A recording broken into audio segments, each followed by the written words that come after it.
What is going on, Charlotte Hornets fans? Trust the Buzz here. If you're new to the channel, I make Charlotte Hornets content, so if that interests you, make sure you go ahead and hit that subscribe button down below.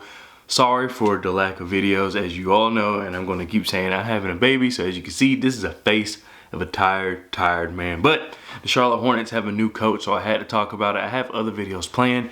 It's just a matter of getting time to record them. What I used to do is record all my videos like late at night.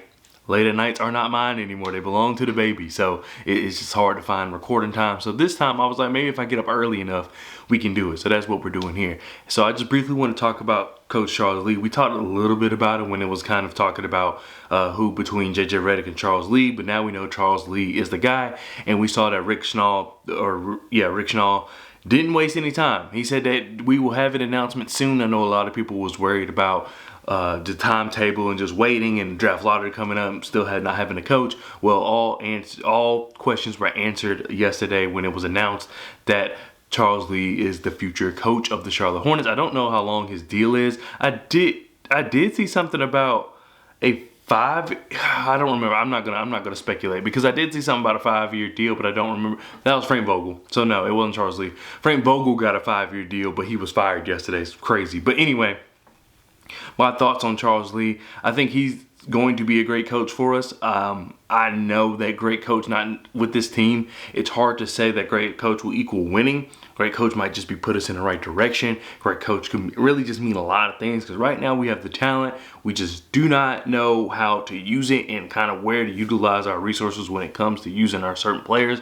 It's been more of a free-for-all. I will say since the trade deadline, it's been a little more structured, but as of right now, there's still some roles that need to be filled out, and also with injury, it's hard to fill out those roles. I think Charles Lee is just going to be the guy to put us in the right direction. Seems like a positive guy. He seems like a guy that can connect with the players, but he also seems like a guy that's going to hold the players accountable, which is something we need. In his interview, for him to not know much about Charlotte, because he immediately opened up and said he doesn't know much about the city of Charlotte.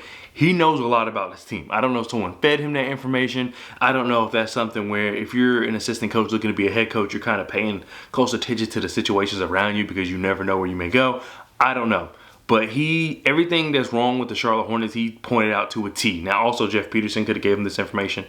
Either way, he just knew how to articulate it very well. He talked about having an identity on offense and defense because we used to have an identity on offense with James Borrego was running.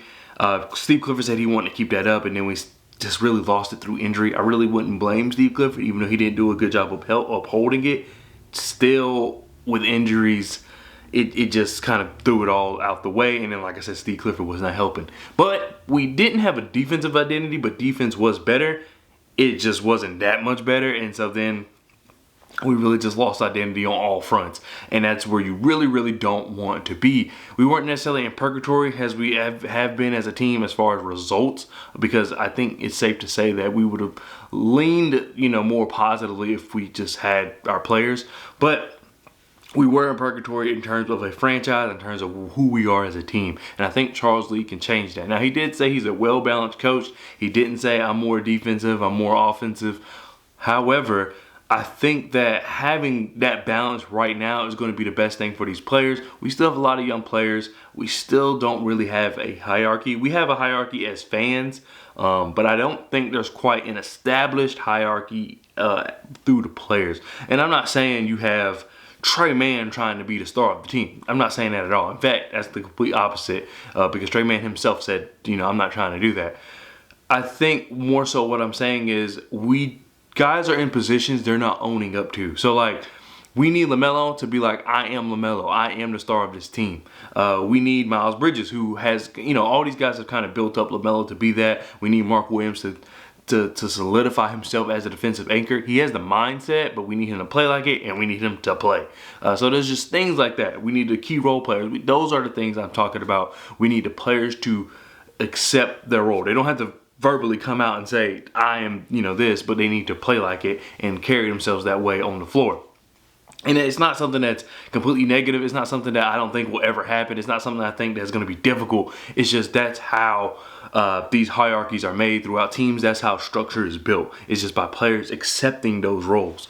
So we just going to need more of that. With the roster influx, it's not easy to do. So it's going to take some time. But that is going to help us move forward. I think Charles Lee also, being around those really good Atlanta Hawks teams, being around the good, obviously the Milwaukee Bucks teams, being around all those, well, not all those, this is his first year with the Celtics, but being around all those good players though, I think he has a good idea of what it takes, because he's seen 3 separate teams. Those teams, they're all good in their own way, but they're still, they had different structures, they had different players, and I think he's seen it all at this point of what it takes to be successful. He's seen what it's like when you have, the 2 defensive guards and Drew Holiday and Derek White. He's seen what it's like when you have like a really superstar in Giannis Antetokounmpo, and then also Drew Holiday there as well. Chris Middleton, he's seen where it's kind of like, okay, these are our 3 main guys, where they obviously fall into a hierarchy of, this is the star, this is the guy that's kind of going to get us there, and this is like the dirty work guy. Working with Chris Middleton, I think that can help with Brandon Miller. I'm not saying that those players are the same or they're going to have the same career or I'm not comparing them in any shape or form like that. I'm just saying that he's seen that archetype and he has seen it at its highest level. And I think that is what we're looking for here. And then you have like Miles Bridges, which I actually want to really make a video about kind of where Miles Bridges fits in all this. You have guys like Miles Bridges who I think could be the dirty work guy, and in this comparison is a little more off, but the dirty work guy like a Derek White, like a Drew Holiday, more like Derek White, where Derek White will go for 30. He's not afraid to go for 30. That's not his goal though. His goal is to kind of just keep the team together, move the ball, play defense. Miles Bridges can be that, and then hey, LaMelo's getting double teamed. Brandon Miller's getting double teamed. Miles Bridges, we expect you to get 20, and then he can get you 30. We've seen it. He can get 40. He can score. He can score and do a lot of other things.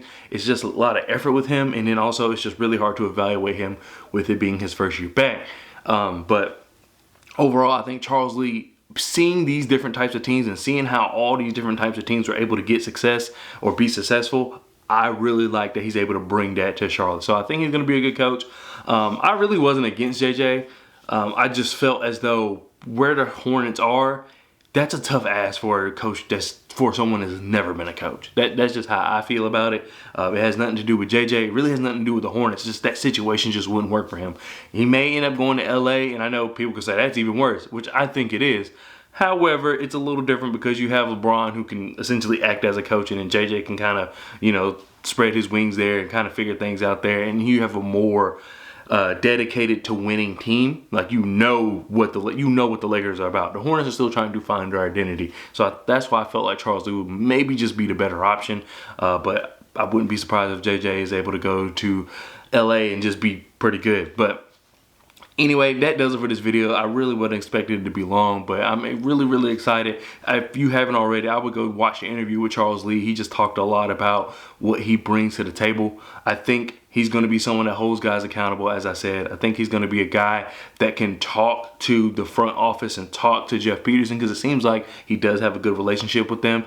That's like a big thing that I feel like people just don't understand or just undervalue, is the relationship between the coach and the GM or the president of basketball operations, whatever. 'Cause I think they're still looking for a GM. That's what the word was, but then we haven't heard anything about it since. But either way, having that relationship is huge, because you're going to need them to critique each other in obviously a professional way, but just same way we want them to hold the players accountable, they got to be able to hold each other accountable. And it's a little difficult when you don't really have that kind of relationship, because I think Steve Clifford and Mitch Kupchak were close and they could have those conversations, but they didn't have that kind of relationship.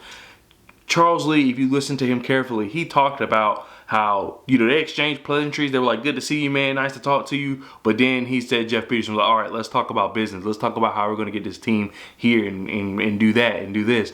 I think that's just very important. I'm pretty sure from everything I've heard and seen with Jeff Peterson, I'm not saying that Charles Lee can march into the office and be like, you need to do this and you need to do that. But I do feel like he's going to listen to his staff. He's going to listen to his coach. He's going to listen to his players. And I think that's just really, really important. The biggest thing about it is the coach, players, anybody else on the Jeff Peterson feeling comfortable to go talk to him about things that are happening in the organization, and in him feeling the same way. I think we're getting there, and I think that's huge. It's something that's off the court. It's something that's behind closed doors, but we see that relationship and how it trickles down and affects a team. And I think that if those two can really have a good relationship, I think we're going to have a good team.